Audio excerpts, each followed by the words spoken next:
पहलगाम के गुनहगारों को कड़ी सजा मिले, कहा पुतिन ने। रूस ने भारत का दिया पूरी मदद का भरोसा। लेकिन जरा पहले मैं इस मिसाइल टेस्ट पर आ जाऊं। मेजर गौरव आर्या जी, ये मिसाइल टेस्ट इस तरीके के सिचुएशन में किसके लिए क्या संदेश होते हैं? देखिए, ये दोहरा रूप है पाकिस्तान का। मैं बताता हूं क्यों दोहरा रूप है, और आप सुनेंगे आपको हंसी आएगी। एक तरफ पाकिस्तानी ये कहते हैं कि इतने हिंदू मारेंगे कि लकड़ियां कम पड़ जाएंगी, और कहते हैं इंडस में अगर पानी नहीं बहेगा तो खून बहेगा। फिर आप देखिए हतफ, राइट, और फतेह, और दुनिया के ऐसे ऐसे अजीबोगरीब नाम, गजनवी, अब्दाली, सारी की सारी मिसाइल्स इन्होंने टेस्ट करी। वहां पे इनका एम्बेसडर, पाकिस्तान का एम्बेसडर सर्गेई लेवरोव, जो फॉरेन मिनिस्टर है रशिया को, उसके पैर पकड़ता है, कहता है मलिक, मोदी के सर पे खून सवार है, बचा लो। अच्छा, ये भी चल रहा है पीछे? हाँ जी भाई साहब, ये भी चल रहा है। आप सुनो, उसने क्या बोला है कि इंडिया का मूड बहुत ज्यादा खराब है, हमारे रिश्ते बहुत अच्छे हैं आपके साथ। 1965 में ताशकंद का समझौता हुआ था, जब भारत और पाकिस्तान आए थे ताशकंद। लाल बहादुर शास्त्री उस समय माननीय प्रधानमंत्री थे, और आज पाकिस्तान का कहना है कि आपका एक ऐतिहासिक रोल है, आप भारत और पाकिस्तान के बीच में शांति वार्ता करवाइए। तो एक तरफ मिसाइल फायरिंग हो रही है और दूसरी तरफ चुपचाप पीछे से पैर पकड़े जा रहे हैं कि बचाओ। तो एक तरफ ये जो मिसाइल फायरिंग हो रही है, वो मिसाइलें असल में कितनी है, कहीं ऐसा तो नहीं होगा ड्रिल के दौरान ही पूरी मिसाइलें खत्म हो जाएं? और दूसरी तरफ जिसके पैर पकड़े जा रहे हैं वो भारत का ट्रस्टेड फ्रेंड है, थिक्स एंड थिन्स में जो खड़ा रहा है भारत के साथ, वो है रशिया। उसके पैर पकड़ने जा रहे हो। तो उधर पैर पकड़े गए सर्गेई लैवरोव के, इधर पुतिन ने फोन कर दिया मोदी जी को कि आप चलिए आगे बढ़िए, हम आपके साथ खड़े हुए हैं, और अगर आपको जरूरत पड़ेगी। तब देखिए कॉन्फिडेंस के साथ तब कोई मुल्क ये कह पाता है कि जिन्होंने पहलगाम में ये किया उनको कड़ी सजा मिलेगी। ये पुतिन कह रहे हैं, ये भारत के प्रधानमंत्री की बातों को पुतिन दोहरा रहे हैं। तो पैर पकड़ता रहे पाकिस्तान, हासिल क्या होने वाला है? हासिल तो कुछ नहीं होने वाला है, लेकिन कोशिश करना तो उसका फर्ज है। कुछ तो है नहीं, हाथी के दो दांत थे, दोनों निकाल दिए। हतफ भी गया, अब्दाली भी गया। आपसे हमने पहले भी कहा था, चर्चा की थी कि जो थोड़े मोड़े बचे थे पहले इन्होंने यूक्रेन को दे दिया, ट्रेड कर दिया, और जो बचे हुए चला दे रहे हैं, बचेगा कुछ नहीं। लेकिन इनके दांत जो हैं वो तोड़ने इसलिए पड़ेंगे दिनेश, क्योंकि इन्होंने जो हिमाकत अब की है वो सहन करने लायक नहीं। अब जो किया है वो बर्दाश्त किए जाने लायक नहीं है। इसलिए ये दांत असल में हाथी वाले नहीं बचे हैं। ये दांत जिनको तोड़ने की बात की जा रही है फैंग्स हैं, ये जहर के दांत हैं, और इस बार तोड़े जाएंगे ये दांत। भारत पाकिस्तान तनाव के बीच तुर्की, जरा आपने ये देख लिया कौन मुल्क कैसी भूमिका निभा रहा है। तुर्की की हालत देखिए, तुर्की क्या कर रहा है वो भी देखिए। तुर्की की हरकत, पाकिस्तान की मदद के लिए पहुंचा तुर्की वॉरशिप, ये कॉर्वेट है, उसके बारे में आगे आपको एक्सपर्ट्स बताएंगे। तुर्की वॉरशिप के स्वागत में बिछे पाकिस्तानी सैनिक, खुद को कारपेट बना दिया है। लाल कारपेट की जगह ये खाकी कारपेट बिछी हुई है कि आओ भैया हमारे ऊपर से चल के चले जाओ, लेकिन हमारे कम से कम अरेबियन सी में हमारे पास दिखाने के लिए कुछ तो होगा। तुर्की वॉरशिप से पाकिस्तान को बचाव की उम्मीद, भारत के डर से दुनिया भर में मदद मांग रहा है पाकिस्तान। ये पहली बार खाकी कारपेट मैंने देखी। इतना सा होता है कॉर्वेट जो तुर्की लाया है वहां पे, वो इंडियन वॉरशिप्स के बराबर कुछ भी नहीं है। तो बड़ा टाउट किया जा रहा है कि इसमें तो एंटी सबमरीन जो है इसके पास टेक्नोलॉजी है, और ये वो खतरनाक इनका कॉर्वेट है, खतरनाक कॉर्वेट। देखिए साहब, कुछ भी नहीं है, ठीक है, गनबोट है, ठीक है, उसके पास मिसाइल्स हैं, टेक्नोलॉजी है, लेकिन in front of the Indian navy it is nothing absolutely. एक और बात मैं आपको बताता हूं, पाकिस्तान दुनिया भर में आइसोलेटेड है, इसलिए कोई भी कुछ भी भेजता है। आप कॉर्वेट, आप एक ब्रेड का पैकेट भेजिए, वही एक बहुत बड़ा सेलिब्रेशन का माहौल बना देगा पाकिस्तान में। क्योंकि सब लोग क्या कह रहे हैं, अमेरिका कह रहा है पाकिस्तान से कि साहब जो टेररिज्म आप कर रहे हैं आप उसको रोकिए, जो लोग आपकी जमीन से भारत के ऊपर आतंकवाद कर रहे हैं आप उनको रोकिए, पहली चीज। दूसरी चीज, रूस, आपने खुद बताया पुतिन क्या कह रहा है, पुतिन कह रहा है हम भारत के साथ खड़े हैं और सारे आतंकवादियों को, उनके आकाओं को आप पनिश करिए। तो बेसिकली क्या है, चाइना चुप बैठा है। पाकिस्तान यह चाह रहा था कि चाइना पूरे जोर शोर से आ जाए और बोले कि तुम हमारे भाई हो, और अगर किसी ने तुम्हारी तरफ मैली आंख से देखा हम उसकी आंखें निकाल देंगे। लेकिन सर मेरे को ये समझ में नहीं आता जी गौरव सर जी, ये क्या है, ये टर्की है क्या भला है? नेटो में रहता है लेकिन नेटो की नहीं मानता है, लेकिन नेटो से अलग होकर पूरी तरह से दूसरे के साथ थोड़ा, जैसे रशिया यूक्रेन के मामले में हमने देखा वो भी नहीं दिखाई देता है। और यहां जिसको आपने ब्रेड का पैकेट कहा ना, तो जब इनके यहां भूकंप आया था तो याद आया भारत ने किस तरीके से वहां दाना पानी भेजा था, दवाई भेजी थी, पाकिस्तान ने भी भेजा था। हाँ, पाकिस्तान को तो खैर पाकिस्तान की तो मैं गिनता ही नहीं हूं कि गैरत है उनमें, नहीं। लेकिन टर्की में भी अच्छा, गैरत जो जितनी कम कर देगा उतनी बड़ा खलीफा बनेगा क्या? मैं आपको दो चीजें बताता हूं। पाकिस्तान ने जो तुर्की के लिए सामान भेजा था, जब तुर्की में आपदा आई थी तो पाकिस्तान ने पहले तुर्की ने पाकिस्तान की ओर भेजा था, उसी में ब्रांडिंग करके मेड इन पाकिस्तान वापस तुर्की भेज दिया, तब लो। बड़ी शर्मसार हुए ये लोग। एक तो ये बात है। दूसरी चीज ये है कि मैं आपको बड़ी इंटरेस्टिंग बात बताता हूं, इसका बैकग्राउंड क्या है। बैकग्राउंड ये है तुर्की क्यों अभी खलीफा बन रहा है। तुर्की इसलिए खलीफा बन रहा है क्योंकि तुर्की wants to become the leader of the Islamic world. तुर्की चाहता है कि पूरी मुसलमान दुनिया का बेताज बादशाह बने, और तुर्की नहीं चाहता कि सऊदी अरब, जहां पे मक्का और मदीना है, वो बना रहे। इसलिए तुर्की का एक इतिहास है और तुर्की एक लीडरशिप रोल प्ले करना चाहता है। इसीलिए जब फिलिस्तीन की बात होगी तुर्की सबसे आगे, और जब बात होगी कश्मीर की तो तुर्की भी इसमें कुन-कुन करेगा। इसलिए तुर्की आया है। टर्की क्यों आया है आगे? क्योंकि अपने आप को वो अगवा दिखाना चाहता है। वो दिखाना चाहता है कि इस्लाम में अगर झंडा बरदारी किसी के पास है तो वो उसके पास है, इसलिए वो खलीफा बनेगा। आगे खबर देखिए कि पाकिस्तान पर रक्षा मंत्री राजनाथ सिंह ने एक बहुत बड़ा बयान दिया है कि जैसा वो देश डिजर्व करता है वैसा जवाब होगा, जैसा हमारा देश चाहता है वैसी सजा मिलेगी। देश पर आंखें उठाने वालों को मुंहतोड़ जवाब मिलेगा, कहा राजनाथ सिंह ने। प्रधानमंत्री मोदी का काम सब जानते हैं, राजनाथ सिंह ने कहा। यह बात बहुत महत्वपूर्ण है। यह बात इसलिए महत्वपूर्ण है कि देश के रक्षा मंत्री जब सामने आने के बाद यह कहते हैं ना कि जैसा आप चाहते हैं वैसा होगा, आप निश्चिंत रहिए, तो यह रिश्योर करने वाली बात है।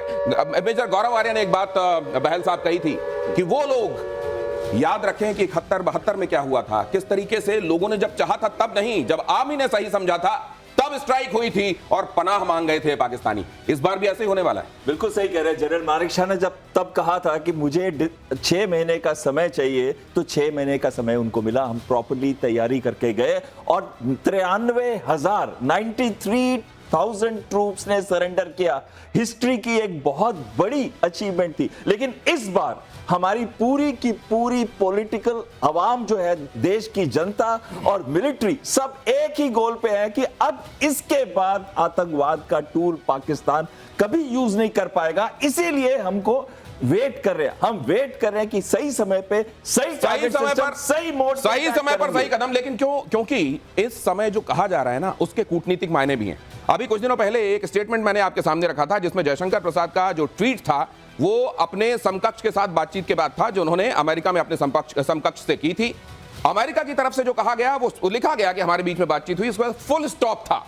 उस फुल स्टॉप की तरफ मेजर गौरव आर्य ने ध्यान दिलाया कि देखिए यहां सेंटेंस कंप्लीट हो गया और इसके बाद जो शुरू हो रहा है वो भारत क्या करेगा, एस जयशंकर वो स्टेट कर रहे हैं। यहां जो कहा गया सर, इसमें बिटवीन द लाइंस क्या है? आतंकियों के मददगारों को नहीं छोड़ेंगे, सख्त एक्शन लेंगे, निर्णायक कदम उठाएंगे। प्रधानमंत्री जब कहते हैं दुनिया के आखिरी छोर तक पीछा करके मारेंगे, भागने के लिए जमीन कम पड़ जाएगी इनकी। और यहां कहा जा रहा है कि प्रधानमंत्री नरेंद्र मोदी के कार्यकाल में जैसा आप चाहते हैं वैसा होगा। जी, वही चीज है। देखिए, सबको पता है कि पब्लिक का मूड क्या है और सबको पता है कि पब्लिक क्या चाहती है।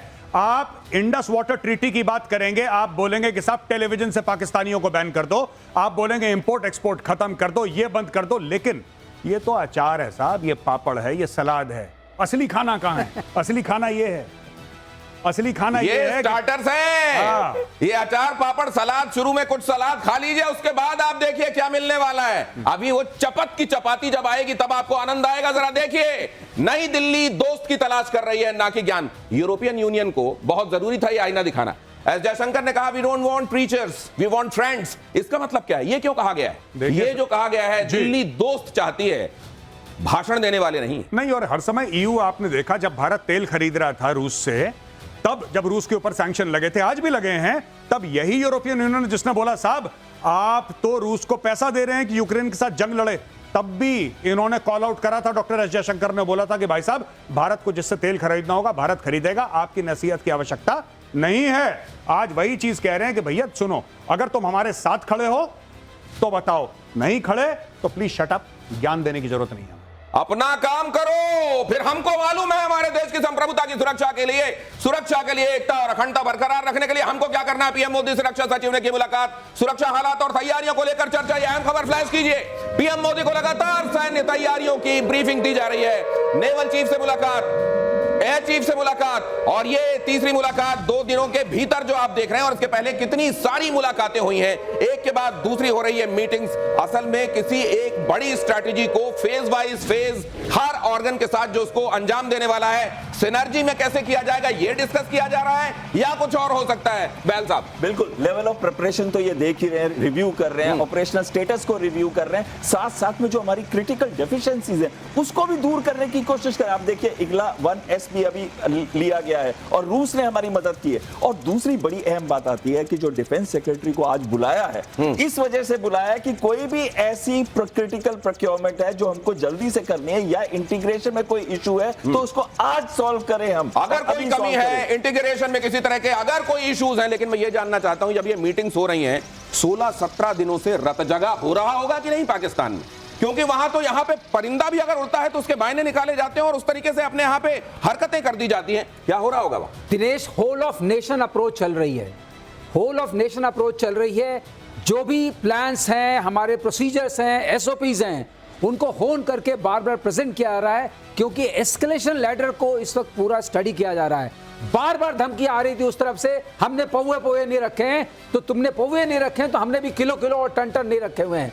टनाटन किया जाएगा इनको, हर चीज की तैयारी है। क्या बात है, इधर किलो और टन वाला मामला है, पौवे वाला नहीं। तुम पौवा पी के मस्त रहो, इधर टनाटन व्यवस्था होगी तुम्हारी। आगे देखिए, पाकिस्तान पर भारत का वाटर स्ट्राइक। एक बार फिर से भारत ने कश्मीर में 2 हाइड्रो इलेक्ट्रिक प्रोजेक्ट्स पर काम करना शुरू कर दिया और इस बार इत्तला नहीं किया पाकिस्तान को।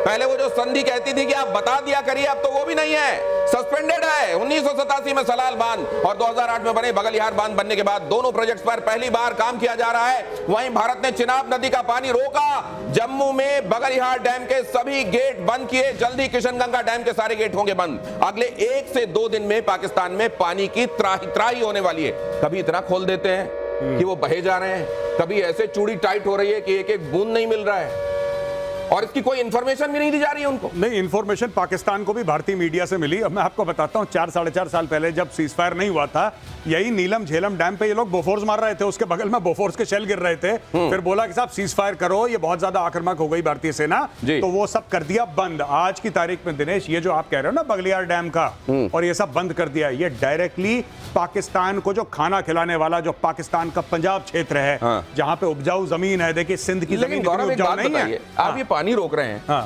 चुल्लू भर तो फिर भी पहुंच ही रहा होगा वहां, डूबने लायक है, उतना तो है। अब जरा देख लीजिए, ये जो मैं कह रहा हूं, क्यों कह रहा हूं, ये मैं आपको दिखाता हूं।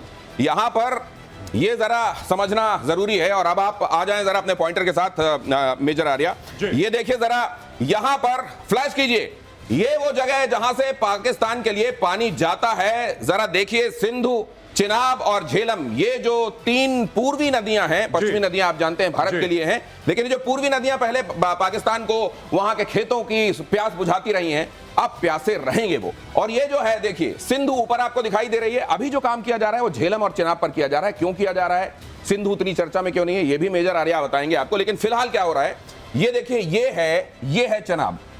ये जो चिनाब आप देख रहे हैं, इसमें यहां पर हाइड्रो पावर प्रोजेक्ट है, यहां पर ये बगलिहार है और ये सलाल है। ये जो हम देख रहे हैं, एक एक करके ये दोनों अगर बांध बंद कर दिए गए हैं तो यहां तो चुल्लू भर भी नहीं जाएगा फिर। दिनेश, ये देखिए, ये अपर रिपेरियन है, पानी यूं बहता है। सबसे पहले मैं ऑडियंस को यह बताना चाहता हूं, पानी यूं बहता है, यूं नहीं बहता। राइट, पानी भारत से पाकिस्तान बहता है, इसलिए भारत रोक पा रहा है। अब बात कर रहे हैं ये सलाल बांध की, या बगलियार बांध बंद कर दिया है, सारे द्वार सारे पट हो गए हैं बंद। अब यहां पे ये वाला जो इलाका है पाकिस्तानी पंजाब का, यहां पे पड़ेगा सूखा। ये टोटल स्टोरी है। और जो वो बात कर रहे हैं किशनगंगा वाली, राइट, दैट इज स्टेप 2। वो मतलब स्टेप 2 है, झेलम वाला। किशनगंगा इसके बाद फॉलो कर रहा है। करेक्ट। तो ये अब जब जैसे जैसे हम मानसून की तरफ बढ़ेंगे, अगर इसी के साथ आगे बढ़ते हैं हम, तो वो तो बहुत ज्यादा पानी इकट्ठा होगा यहां पर। अब आपको बात समझ में आ गई, या आपको पहले ही आप समझे थे पहले ही से, पानी इकट्ठा हो गया, पहले सूखा पड़ेगा, जब मानसून में बिल्कुल ऊपर तक भर जाएगा, कर देंगे हर हर गंगे। हर हर गंगे, ये होने वाला इस बार, हर हर गंगे। ये समझिए, ये अहम क्यों है। अभी जब पाकिस्तान को पानी की जरूरत है उस समय सूखा पड़ेगा, और जब पानी वैसे ही मानसून के समय त्राहिमाम मचाए हुए होता है, तांडव हो रहा होता है, तो उस समय यह तांडव और बढ़ेगा। उस समय अमरनाथ जी के दर्शन भी हो रहे होंगे, हर हर महादेव भी हो रहा होगा, और हर हर गंगे भी। भारत का पाकिस्तान पर इकोनॉमिक स्ट्राइक भी चल रहा है। वाटर स्ट्राइक आपने देख लिया, डिप्लोमेटिक स्ट्राइक आपने देख लिया, अब आप देखिए जरा ये इकोनॉमिक स्ट्राइक। कारोबार पर पाबंदी के बाद तीसरे देश से सामान भारत भेजना चाहता है पाकिस्तान। यूएई, सिंगापुर के जरिए सामान भेजना चाहता है पाकिस्तान। पाकिस्तान की चोरी पर कस्टम विभाग की नजर। अब देखिए कितने बदमाश, मतलब ये जो कहते हैं ना कि रगों में खून की जगह जिनके बदमाशी बहती है, वो देखिए जरा क्या कर रहे हैं। अब अगर सीधे सीधे एक्सपोर्ट इंपोर्ट नहीं हो पा रहा है तो किसी दूसरे देश भेजो, वहां लेबल बदलो, वहां ठप्पे बदलो और वहां से फिर भारत में ये सामान भेज दो। लेकिन इस बार ये नहीं चलेगा क्योंकि मॉनिटरिंग बड़ी सख्त हो रही है। लेकिन हद बदमाश देश है ये। 500 मिलियन डॉलर की धांधली, 500 मिलियन। भाई साहब आप समझ लीजिए, 500 मिलियन डॉलर की धांधली, यानी कि यूएई सिंगापुर माल भेजो अपना, जो भी बनाते हैं मसाले मसूले, ऐसा कोई सॉफ्टवेयर तो बनाता नहीं पाकिस्तान, उसको भेजो वहां पे मैन्युफैक्चर्ड इन सिंगापुर या इंपोर्टेड फ्रॉम सिंगापुर, ये स्टिकर लगाओ, दूसरे ब्रांड के तहत भारत भेजो। भारत में किसी को क्या ऑब्जेक्शन हो सकता है? सिंगापुर से आ रहा है, फ्रेंडली कंट्री है, दुबई से आ रहा है, फ्रेंडली स्टेट है, कोई दिक्कत नहीं है। आइए अंदर, पता लगा पाकिस्तान का माल। अब कस्टम्स वालों को पता लग गया क्या धांधली है। 500 मिलियन डॉलर की धांधली है भाई साहब, 500 मिलियन डॉलर की। दिनेश, ये फरवरी 2019 में जब पुलवामा हुआ था, उसके बाद भारत ने 200% टैरिफ लगाया था इनके इंपोर्ट्स के ऊपर। इसकी वजह से इन्होंने यूएई, दुबई और सिंगापुर से भेजने लगे थे। इनडायरेक्ट ट्रेड जो है हमारा 500 मिलियन डॉलर, जैसे बता रहे हैं गौरव जी, 500 मिलियन डॉलर से लेके 1 बिलियन डॉलर तक फ्लक्चुएट करता है। और ये ट्रेड को बंद करने के लिए ही अब ये एक्शन लिया जा रहा है। ये समझ लीजिए कि ये भी एक ऐसी असल में जिसको जुगलर बताया जाता है, बहुत जगलर देश है ये जुगलर वेन वाला नहीं है। जगलरी इतनी करता है कि इसकी सारी जगलरी को इस बार टाइट की जाएगी, उसकी चूड़ी इनके शब्दों में। लेकिन ये टाइट वैसे भी हो जाएंगे। हाँ। ये जो कोशिश कर रहे हैं, हाँ। इसमें एक और लेयर आएगा, एक और टैक्स लगेगा, तो जो सामान यहां पहुंचेगा वो महंगा होगा तो बिकेगा कम। तो ऐसा नहीं कि 500 मिलियन डॉलर आपको जो धांधली करने की कोशिश कर रहे हैं उसमें सक्सेसफुल हो जाएंगे। अगर छोटे मोटे निकल भी गए, हाँ। वो भी फंसेंगे। ये बहुत बड़ा पेच फंस गया है। तेल का फंसेगा अरब सागर से, वहां बंद करेंगे। पानी का यहां से फंसा। मैंने कहा ना, पानी और पैसे का जब तक पेच फंसेगा नहीं, पाकिस्तान सुधरेगा नहीं। इसको ये मार पड़ती रहनी चाहिए, ये मार पड़ती रहनी चाहिए। और ये मार भी जो मैं आपको दिखाने वाला हूं, भारत के एक्शन से घबराया पाकिस्तान, प्रोपेगेंडा फैलाने लगा, बौखलाया पाकिस्तान। एलओसी पहुंचे पाकिस्तान के सूचना मंत्री, मीडिया को लेकर एलओसी पहुंचे अताउल्लाह तरार। ये बिल्कुल वैसी ही बात है, कमाल बेशर्मी। देखिए, न सिर्फ बदमाशी बल्कि बेशर्मी। जहां पाकिस्तान में वो टेरर कैंप चलाते हैं, जरा देखिए, यहां इस तरीके से ले जाया गया है। ये तस्वीरें आप देख रहे हैं, यहां पर चुनिंदा कुछ देशों से, अब आप देख रहे हैं ये कई बार ऐसे देश जो पता नहीं किस वजह से, किन खाम ख्यालियों में इनके साथ रहते हैं, वहां से कुछ लोगों को बुला के वहां ये दिखा के कि देखिए पाक ऑक्यूपाइड कश्मीर में कहां है हमारे टेरर हैं। ये टेरर थोड़ी है। यहां तो हम केसर उगाते हैं, यहां तो हम दुनिया को सदाशयता देने वाले फूल खिलाते हैं। ये देखिए दिखाया जा रहा है। ये सारे किराए के टट्टू हैं जो गए हैं। अब तो किराए के भी है, लेकिन ये देखिए दुनिया में प्रोपेगेंडा वॉर तो चल रहा है ना जी। लेकिन इसमें इंटरनेशनल मीडिया कितना है? अब ये देखिए, ये कह रहे हैं इंटरनेशनल मीडिया को लेके गए हैं, तो मुझे दिखाइए, ये शक्लों से तो सब पाकिस्तानी लग रहे हैं। लेकिन मेजर ये कवायद की कोशिश क्या है? ये मतलब क्या करना चाह रहे हैं? ये कुछ नहीं है। ये पाकिस्तान ने पहले गीदड़ धमकी दे दी, तुम्हें मार देंगे, लकड़ियां कम पड़ेंगी। अब ये रो रहे हैं। वहां पे जाके रशिया में वो पैर पकड़ रहा है, जो एम्बेसडर है वो पैर पकड़ रहा है, और ये बंदा सबको ले जा रहा है। इसमें तुर्की के होंगे, बांग्लादेश के होंगे, ऐसे होंगे टूटे फूटे हथियार। हाँ। इन सबको ले जा रहा है अपने साथ लाइन ऑफ कंट्रोल पे दिखाने के लिए कि ये मार देगा, देखो इंडिया मार देगा, देखो बुरा कर रहा है, बुरा। ये है ड्रामा। और उससे पहले क्या किया होगा? क्या पीओके से अपने टेरर कैंप्स हटाए होंगे? नहीं, ये टेरर कैंप ले नहीं जा रहे ना वहां पे। अच्छा, उस तरफ नहीं ले जा रहे। ये सिर्फ ये ले जा रहे हैं कि यहाँ पे बमबारी हो रही है, देखिए भारत बमबारी। ये लोग क्या करते हैं, मैं आपको छोटी बात बताता हूँ। ये अपने गांव के बीच में आर्टिलरी गन लगाएंगे, अपने गांव के बीच में, और ये भारतीय पोस्ट पे फायर करेंगे शेल। जब भारतीय पोस्ट वापस काउंटर बम्बार्डमेंट करेगा, सीबी बोलते हैं हम लोग अपनी लैंग्वेज में, काउंटर बम्बार्डमेंट, तो वो वहीं पे गिरेगा जहां से ओरिजिन था। राइट। वहां पे घर होंगे, फिर बोलेंगे ये 4 आदमी 3 बकरियां मर गई। ये स्टोरी है। ओह, बदमाशी, फ्रॉड पर्सोनिफाइड इस पाकिस्तान। आगे देखिए जरा भारत के एक्शन से पाकिस्तान में हड़कंप। पाकिस्तान की संसद का विशेष आपात सत्र आज शाम 5 बजे इमरजेंसी सेशन। आधी रात आदेश जारी करके बुलाई गई मीटिंग। पाकिस्तान नेशनल असेंबली का यह सत्र, इसको लेकर 3 तारीख की रात में यह कहा गया कि इमरजेंसी मीटिंग बुलाई जा रही है 5 बजे शाम को, 5 तारीख को। ये देखिए, इमरजेंसी रात के 2 बजे इनको सूझी 3 तारीख को कि 5 तारीख को हमको सत्र बुलाना है, और ये किया जा रहा है। जरदारी मिस्टर 20% कहलाते हैं पाकिस्तान में, आपको ये मालूम होगा। वो जरदारी इमरजेंसी कहीं कट तो नहीं मांग लेंगे पाकिस्तान आपको पता है बात, पहले वो 10% कहलाते थे। अच्छा 20 हो गए हैं। ना वो बाद में उन्होंने रेट अपना बढ़ाया, तब मिस्टर 20% हुआ। इंक्रीमेंट लग गया है क्या वहां? इंक्रीमेंट लगा, पहले वो मिस्टर 10% थे जरदारी, बाद में 20% बने, उन्होंने ज्यादा पैसे मांगना शुरू कर मैं दिया। अपने दर्शकों को बता दूं ये आसान शब्दों में, ये 20% 10% क्या है। हर काम जो हो रहा है उसमें 10% का कमीशन, 10% कमीशन दो, जरदारी से काम कराओ।